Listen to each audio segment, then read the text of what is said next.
This story that I'll tell through verse is painful. That's because truth hurts. It's half fiction, this parable, half autobiographical. His tale, 10 minutes, no longer, a boy called Cooper Chimbonda. He wrote left-handed, a southpaw, favourite food, curry from Southall, favourite mood, happy, though huge face of his now and when more screw face. His skin was dark as Darth Vader's heart. He looked like your narrator. Both his parents were Ugandan, but he had grown up near Camden, gone to boarding school near Windsor. Nothing hindered Cooper's rise in life. It was a thrilling ride. That took him on to pay homage at Oxford, home of great knowledge. For 3 years he studied law there, and what's more, Cooper met Dawn there. That's right, Cooper had a girlfriend, Dawn, who'd have crawled to the world's end for him. Sweet Dawn, who adored him, who supported him, who taught him how to love. They were an item for 2 years, but then fate's python tightened its grip on his Adam's apple. Cooper couldn't fathom what change he was undergoing. For 2 decades, without knowing, he'd been sitting on suppressing precious secret. He'd been wrestling with the essence of his true self. And as banks across the huge world viewed in their vaults this student, stowed away his secret, stashed it deep within his soul and trapped it underneath a whole assortment of things he felt more important. That was his decision. Trapped under his girlfriend's religion, under hip-hop, under football. Matter of fact, Cooper put all issues in his life before his happiness, and soon Dawn saw this. Written clear on Cooper's face like the moon glistens on a late night. Couldn't bring herself to ask him, though, what silent torment grasped him. Since when she brought up this topic, his temper grew short as hobbits. And each piece of playful banter that they shared ended in anger. Till one night, Cooper described it. Tortured pain he felt inside and made him writhe that felt like acid in his veins. What's more, it mattered not how much he tried to dilute pain with sleep. Through each dream's minute minute, each of sleep's split seconds, he could hear truth's sirens beckon, drawing him most urgently, unerringly to war-torn shores whose reefs stabbed at him like drawn swords. Then Cooper would wake up sweating, in the midst of night regretting his own birth. Scared for his future, fearing he'd forever lose her, Cooper pressed head to Dawn's chest and said what she'd already guessed. Dawn listened. Her eyes were wide and steady as ocean's horizon. Cooper closed his eyes in comfort, each lid forming one calm sunset. But when he woke, Dawn had vanished. Why, he thought, have I been punished twice?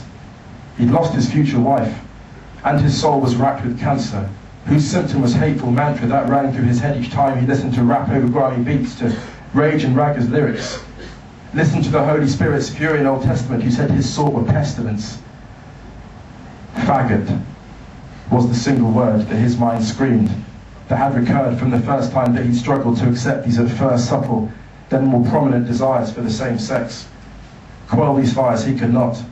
They were relentless, as too were their consequences. Dawn, no sign of her clothes. As soon as she woke, she rose, got dressed and left him a note. I'll tell you now the words she wrote. As you can see, I've left your room. I have to go. I'll see you soon. Had to have some of my own space, so I've gone back to my own place.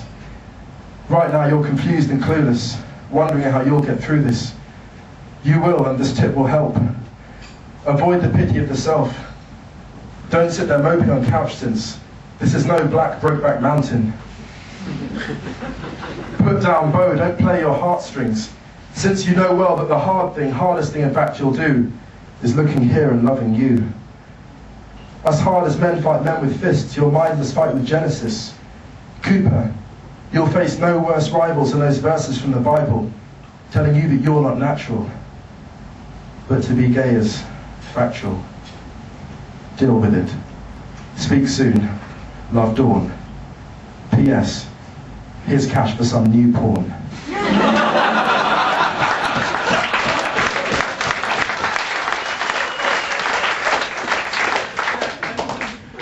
Cooper read the note and grinned.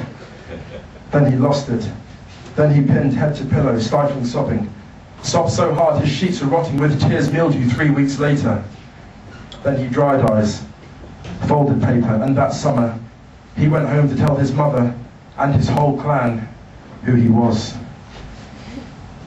He told his old man first, who died when he was just 4. But his dad showed no disgust for his son's queerness, since his father had lived and died as a master of his own fate in the Civil War. As Cooper kept a vigil over his dad's grave, he felt a sense of comfort, sense of shelter, heard his dad's voice of approval. Son, now our respect is mutual, since you know that from this time forth, you will not walk on a blind course through life, but with eyes wide open. On earth, there's nothing more potent than that 20/20 eyesight that comes when you've got your mind right. Cooper walked from his dad's grave as a wave of calm now played across his brow. He headed home where he hoped Mum would be alone, but she wasn't, since he stumbled upon a chat with 2 uncles of his, men who might just punch all his teeth out were he to bleat out that he was a homosexual. Though he would be throwing petrol on a bonfire of loathing, he still set off this explosion, opened that front door and walked in, then told them. His uncles gawped in shock. Mum couldn't understand it. It was like he'd spoken Sanskrit. It was foreign to her culture, this thing. As sulphur had flooded her lungs, she clung with her brothers as she gasped. Cooper had some misgivings about this. He had no siblings, so he just told her this lunchtime, "Hi Mum, I'm killing our bloodline. There will be no more Chimbondas." Songs of woe swelled in her bosom as she rose and slowly pushed him to one side and walked upstairs to start a stream of endless prayers. That left Cooper and his uncles. This was fight time and they were punctual. Trying to strike he who defected to the foe, but they respected home that belonged to their sister, so they fought not. But one whispered, huge though he was, softly, slowly, like breeze slipping through the oak trees. "Boy, next time you show your face here, it's clear you won't be embraced here. Now our sister's broken by this lifestyle you have chosen. There's the front door. It's still open. Go, walk out. There's just one drawback. As soon as you cross that doormat, that's it. You'll be frozen out fast. Yes, an outcast." Cooper, humbled, turned away from his stern uncle, turned towards the door, towards another life, but then he paused, since his other uncle had cried. "Wait, Cooper, do not go outside. 2 things. First, I've always liked you. Second, I can't stereotype you, since you don't act all that gay. Please, Cooper, isn't there a way that you could turn back to straighten, and thus ease our consternation?" His uncles then cried in chorus, "Cooper, put the truth before us. You're confused, that's what we argue. So tell us, just how gay are you?"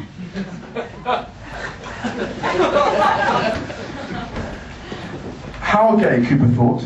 Good question. I can't give him the suggestion that I loathe life in my gay skin. Here's an end to that self-hating. And so, no longer despondent, Cooper Chimbonda responded, "I'm so gay that in the middle of my ceiling there's a little silver disco ball that glitters and plays Bing Crosby's White Christmas.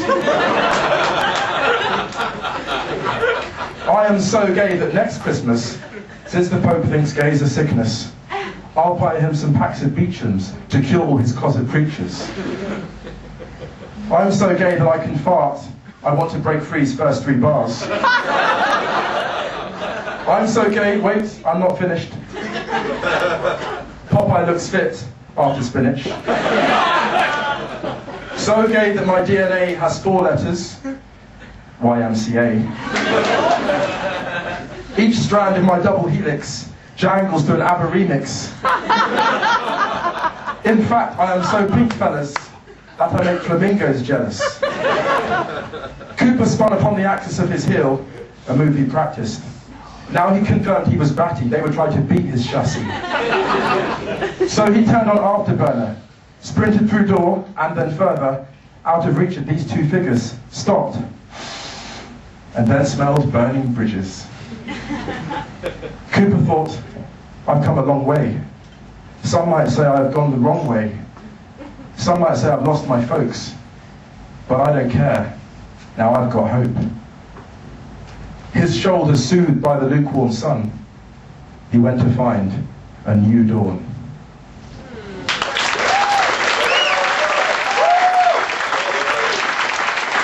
Ladies and gentlemen, give it up for Musa, Okwonga!